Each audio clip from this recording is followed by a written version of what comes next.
The following warm-up cardiovascular exercise is something I've coined the jacked up hundreds.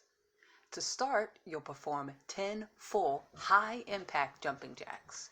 That means you'll be jumping up and down with your jumping jacks. This is the full way. Once you do that, you will walk out with your hands into a plank position.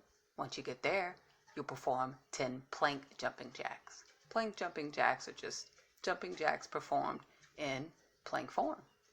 After you do that, you'll walk your body back to an upright position with your hands.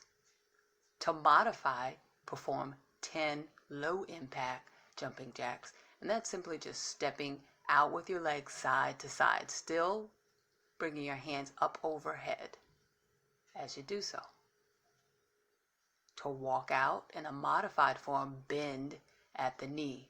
This helps to take some of the pressure off of your arms and shoulders when walking out into your plank. To modify the plank, no jumping here either.